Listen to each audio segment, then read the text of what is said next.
मालहोत्रा mention की शाम हमेशा की तरह बेहद शाही, शांत और खूबसूरत थी। बाहर लगे बड़े बड़े फाउंटेन से गिरते पानी की आवाज पूरे माहौल को और भी सुकून भरा बना रही थी। हल्की ठंडी हवा पेड़ों की पत्तियों को धीरे धीरे हिला रही थी।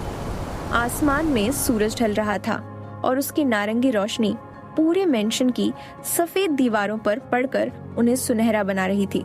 दूर खड़े सिक्योरिटी गार्ड्स भी बिल्कुल सीधा खड़े थे, जैसे पूरा घर किसी बहुत खास इंसान का इंतजार कर रहा हो। घर के अंदर भी एक अलग ही माहौल था। सभी लोग किसी का इंतजार कर रहे थे। तभी मुख्य दरवाजा धीरे धीरे खुला। ब्लैक शूज की आवाज पूरे हॉल में गूंज उठी। आर्यन मालहोत्रा अंदर आया। उसके आते ही जैसे पूरे घर का माहौल हल्का सा बदल गया। उसकी मौजूदगी ही इतनी भारी थी कि लोग बिना बोले भी उसकी तरफ देखने लगते थे। उसके चेहरे पर हमेशा की तरह कोल्ड एक्सप्रेशन था। आंखों में वही खामोशी, वही गहराई, वही डर पैदा कर देने वाली सीरियसनेस। मम्मी मीरा मालहोत्रा तुरंत उसकी तरफ बढ़ी। मीरा मालहोत्रा बहुत ही काइंड हार्टेड महिला थी। आज वह हाउसवाइफ थी, लेकिन कभी मॉडलिंग की दुनिया की रानी हुआ करती थी। अब वह एक नॉन गवर्नमेंटल ऑर्गेनाइजेशन चलाती थी और अपना पूरा समय अपने परिवार और जरूरतमंद लोगों की मदद में बिताती थी। वह अपने दोनों बच्चों से बेहद प्यार करती थी। उनके दिल में बस एक ही सपना था, उनकी बेटी की शादी अच्छे घर में हो जाए। उनकी नजरों में सानिया सिकारवार बहुत अच्छी लड़की थी। राजवीर मालहोत्रा सोफे पर शांत होकर बैठे थे। वह कम बोलने वाले इंसान थे, लेकिन अपनी पत्नी से बेहद प्यार करते थे। कंपनी का ज्यादातर काम अब आर्यन संभालता था। राजवीर जी सिर्फ कभी कभी ही कंपनी के मामलों में ध्यान देते थे। दूसरी तरफ छोटी रिद्धिमा मालहोत्रा पूरे घर की जान थी। सबसे छोटी होने की वजह से वह सबकी लाडली थी। अगर किसी को भी आर्यन से कोई बात मनवानी होती तो रिद्धिमा को आगे किया जाता, क्योंकि वही एक ऐसी लड़की थी जिसकी बात आर्यन आसानी से टाल नहीं पाता था। दादाजी महेंद्र मालहोत्रा अपने जमाने के बहुत मशहूर इंसान रह चुके थे। वह आर्मी में भी रह चुके थे। उनकी आवाज आज भी इतनी सख्त थी कि लोग एक बार में चुप हो जाते थे। वहीं दादी सावित्री मालहोत्रा शांत स्वभाव की थीं। वह अपने बच्चों और पोते पोतियों से बहुत प्यार करती थीं, लेकिन अपने प्यार को ज्यादा जताती नहीं थीं। जैसे ही आर्यन अंदर आया, मीरा जी ने प्यार से कहा, आर्यन बेटा जाओ, तुम भी तैयार हो जाओ। आज हमें ओबेरॉय मेंशन डिनर के लिए जाना है। ये फैसला तुम्हारे दादाजी और काव्या के दादा महेश ओबेरॉय ने लिया है। आर्यन के कदम वहीं रुक गए। उसके होंठों पर हल्की सी मुस्कान आई, ऐसी मुस्कान जो किसी को दिखाई नहीं दी। उसने मन ही मन सोचा, क्या सच में लिटिल प्रिंसेस, मैं आ रहा हूँ तुम्हें परेशान करने। अब देखता हूँ तुम मुझसे कैसे बचती हो। उसकी आंखों में एक डेंजरस चमक उभर आई। मीरा जी ने थोड़ा प्यार से कहा, बेटा मना मत करना प्लीज। अगर काव्या इस बार भी परेशान करेगी तो अगली बार मत जाना। आर्यन ने बिल्कुल शांत आवाज में कहा, ठीक है, आप लोग रुको, मैं 5 मिनट में तैयार होकर आता हूँ। इतनी जल्दी मान जाने पर सभी हैरान रह गए। रिद्धिमा तुरंत बोली, आर्यन भैया आप इतनी जल्दी कैसे मान गए? आर्यन ने उसे घूर कर देखा। बस उसकी एक नजर देखकर ही रिद्धिमा तुरंत चुप हो गई। मीरा जी भी हैरान थीं। आज इसे क्या हो गया है? इतनी अजीब बातें क्यों कर रहा है? राजवीर जी हल्का सा हंसे। मीरा, तुम ज्यादा सोच रही हो। दादी जी और दादाजी ने भी हाँ में हाँ मिला दी। कुछ देर बाद सीढ़ियों से नीचे उतरते हुए आर्यन दिखाई दिया। आज उसने ब्लैक शर्ट पहनी थी, नीचे ब्लैक जीन्स, हाथ में महंगी रोलेक्स वॉच, कान में छोटी सी ईयरिंग और उसके बाल परफेक्टली सेट थे। उसकी पर्सनालिटी इतनी आकर्षक थी कि कोई भी उसे देखकर एक पल के लिए खुद को रोक न पाए। रिद्धिमा ने तुरंत कहा, भाई आज तो आप बहुत हैंडसम लग रहे हो। किस पर बिजली गिराने का प्लान है? मीरा जी ने उसके सिर पर हल्का सा हाथ मारा। पागल लड़की, कैसी बातें करती है। दादी जी हंसते हुए बोली, गलत क्या कहा मेरी पोती ने? लड़का इतना तैयार होकर जाएगा तो कोई भी यही बोलेगा। रिद्धिमा नाटक करते हुए बोली, दादी बस आप ही हो जो मुझसे प्यार करती हो, बाकी सब मेरे दुश्मन हैं। आर्यन हल्का सा मुस्कुराया और उसे गले लगाकर बोला, हट पगली, मैं प्यार करता हूँ ना तुझसे।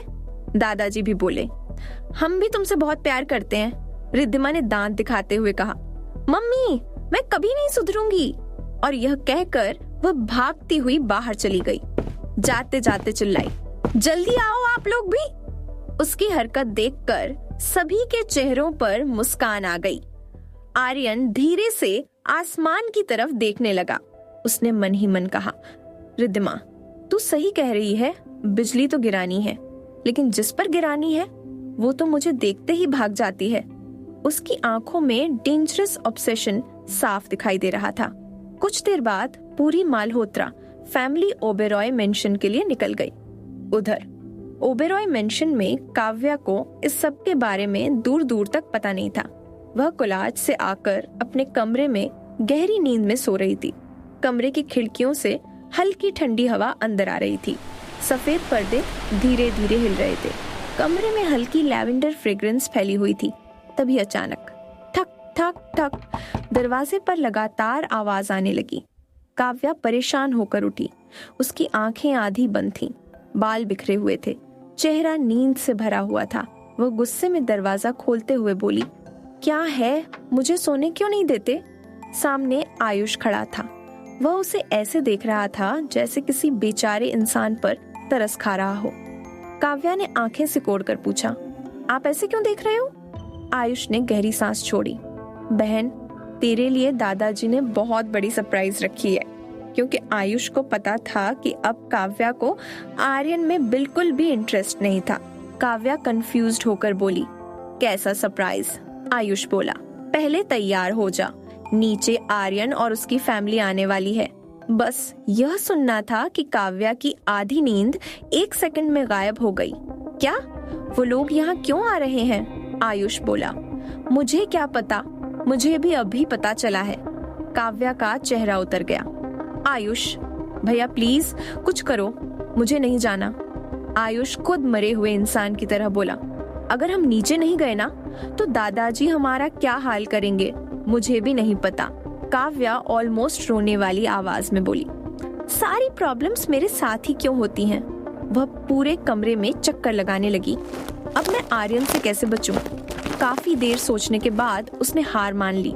जो होगा देखा जाएगा। वह बिना किसी इंटरेस्ट के तैयार हुई। सिर्फ एक लूज टी शर्ट और शॉर्ट्स पहनकर नीचे आ गई।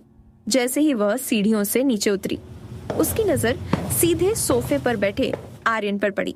आर्यन की आंखें उसी पर टिकी थीं। उसकी नजरें इतनी इंटेंस थीं कि काव्या का दिल घबराने लगा। आयुष तुरंत भागकर उसके पास आया और धीरे से बोला, काव्या प्लीज मुझे उस चुड़ैल से बचा ले। रिद्धिमा मुझे ऐसे देख रही है जैसे अभी कच्चा खा जाएगी। काव्या ने झूठी स्माइल के साथ कहा, पहले मैं बच जाऊं। दोनों दूर जाकर अकेले सोफे पर बैठ गए। तभी दादाजी की सख्त आवाज गूंजी, तुम दोनों वहां क्या कर रहे हो? दोनों डर गए।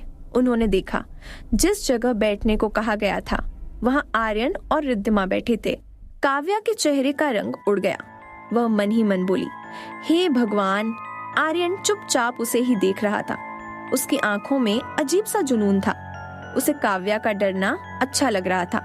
रिद्धिमा भी आयुष की हालत देखकर मजे ले रही थी। दादाजी बोले, यहाँ आकर बैठो दोनों। काव्या ने झूठी स्माइल के साथ कहा, दादाजी हम यहाँ ठीक हैं। आयुष ने भी तुरंत हाँ में हाँ मिला दी। हाँ दादाजी हम यहीं ठीक हैं।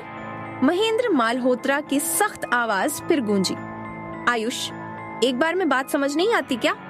दोनों मजबूरी में जाकर बैठ गए। काव्या की एक तरफ आयुष था, दूसरी तरफ आर्यन, और आयुष के बगल में रिद्धिमा बैठी थी। काव्या ने गहरी सांस ली। कुछ नहीं होगा, तू ज्यादा सोच रही है। उसने खुद को समझाने की कोशिश की। वह अपना फोन निकालकर उसमें देखने लगी, लेकिन तभी आर्यन का हाथ धीरे से उसके हाथों को छूने लगा। काव्या का दिल तेजी से धड़कने लगा। आर्यन धीरे धीरे उसके और करीब सरक आया। अब काव्या कहीं जा भी नहीं सकती थी, क्योंकि दूसरी तरफ आयुष बैठा था। जैसे ही काव्या ने अपना हाथ हटाने की कोशिश की, आर्यन ने उसका हाथ पकड़ लिया और छोड़ने का नाम ही नहीं ले रहा था। काव्या के चेहरे के बदलते एक्सप्रेशन देखकर आयुष ने पूछा, क्या हुआ काव्या, कोई प्रॉब्लम है? सबका ध्यान अचानक काव्या पर चला गया। आर्यन को तो यह सब देखकर मजा आ रहा था। काव्या ने झूठी स्माइल के साथ कहा, कुछ नहीं भैया, आप ज्यादा सोच रहे हो। आयुष फिर बातों में लग गया, लेकिन काव्या का ध्यान कहीं और था। उसका दिल घबरा रहा था। ये मेरा हाथ क्यों नहीं छोड़ रहा? आर्यन की उंगलियों की पकड़ और मजबूत होती जा रही थी। आखिरकार काव्या ने दूसरे हाथ से किसी तरह अपना हाथ छुड़ाया और तुरंत खड़ी हो गई। दादाजी ने पूछा, क्या हुआ काव्या? काव्या जल्दी से बोली, कुछ नहीं दादाजी, मैं 2 मिनट में आई। और बिना जवाब सुने वह ऊपर भाग गई। वह तेजी से अपने कमरे में गई, दरवाजा बंद किया, लॉक लगाया और दरवाजे से टिककर नीचे बैठ गई। उसकी सांसें तेज चल रही थीं। हे भगवान, हमेशा मेरे साथ ही ऐसा क्यों होता है? उसे आर्यन पर गुस्सा भी आ रहा था और डर भी लग रहा था। कुछ देर बाद उसने खुद को संभाला और नीचे आ गई। तब तक सभी लोग डाइनिंग टेबल पर बैठ चुके थे। काव्या सबसे आखिरी में पहुंची। वहां आर्यन के बगल वाली कुर्सी खाली थी और सानिया वहीं बैठने वाली थी। यह देखकर काव्या मन ही मन खुश हो गई। अच्छा है, अब उसके पास नहीं बैठना पड़ेगा। लेकिन तभी सानिया के भाइयों ने कहा, सानिया, तुम वहाँ कहाँ बैठ रही हो? यहाँ आकर बैठो। काव्या का चेहरा देखने लायक हो गया। आयुष को उसकी हालत देखकर हंसी आ रही थी। उधर आर्यन अंदर ही अंदर खुश हो गया। अब मजबूरी में काव्या को उसके बगल में बैठना पड़ा। डिनर शुरू हुआ। सभी लोग बातें कर रहे थे, लेकिन आर्यन हमेशा की तरह शांत था। उसके आसपास का ऑरा ही ठंडा और डरावना लग रहा था। तभी काव्या को अपने पैरों पर कुछ महसूस हुआ। उसने नीचे देखा। उसके पैरों पर आर्यन का हाथ था। काव्या का दिल एक पल के लिए रुक गया। वह बार बार उसका हाथ हटाने की कोशिश कर रही थी, लेकिन वह हटा ही नहीं रहा था। उल्टा उसे और परेशान करने के लिए अपनी उंगलियां धीरे धीरे हिला रहा था। आर्यन ने मन ही मन सोचा, लिटिल प्रिंसेस, अभी से परेशान हो रही हो, अभी तो बहुत कुछ बाकी है। उसके होंठों पर हल्की डेंजरस स्माइल आ गई। काव्या ने आधा अधूरा खाना खाया और तुरंत खड़ी होकर बोली, मेरा खाना हो गया। उसके चेहरे पर साफ परेशानी दिखाई दे रही थी। दादाजी ने पूछा, क्या हुआ काव्या, आज इतना कम खाना क्यों खाया? तबीयत ठीक है ना? काव्या ने जबरदस्ती स्माइल करते हुए कहा, मैं ठीक हूँ दादाजी, और जाकर सोफे पर बैठ गई। धीरे धीरे डिनर खत्म हुआ। कुछ देर बाद पूरी मालहोत्रा फैमिली वापस चली गई। उनके जाते ही काव्या तेजी से अपने कमरे में गई। उसने कमरे की सारी खिड़कियां और दरवाजे बंद कर दिए। बाहर हवा की आवाज आ रही थी। कमरे में अजीब सी खामोशी फैल गई थी। वह कंबल ओढ़कर सोने ही वाली थी कि तभी उसका फोन बजने लगा। काव्या ने कॉल उठाई। दूसरी तरफ किसी अनजान लड़की की आवाज आई, हेलो लिटिल प्रिंसेस, लगता है तुम सोने जा रही हो। काव्या पूरी तरह कंफ्यूज हो गई। इसे कैसे पता कि मैं सोने जा रही हूँ? उधर आर्यन अपने कमरे में लैपटॉप लेकर बैठा था। उसकी स्क्रीन पर काव्या का कमरा दिखाई दे रहा था। जब काव्या का ध्यान नहीं था तब उसने वॉशरूम का बहाना बनाकर उसके कमरे में सीक्रेट कैमरास लगवा दिए थे। काव्या घबराकर बोली, तुम चाहते क्या हो और कौन हो तुम? तुम्हें कैसे पता मैं सोने जा रही हूँ? दूसरी तरफ से धीमी कोल्ड आवाज आई, तुम मुझे बहुत अच्छे से जानती हो माय लिटिल प्रिंसेस। उसकी आवाज में जुनून, पागलपन और ऑब्सेशन साफ महसूस हो रहा था। काव्या को वह आवाज जानी पहचानी लगी और तभी उसे एहसास हुआ। उसका दिल जोर से धड़क उठा। वह हकलाते हुए बोली, तुम आर्यन हो? आर्यन के चेहरे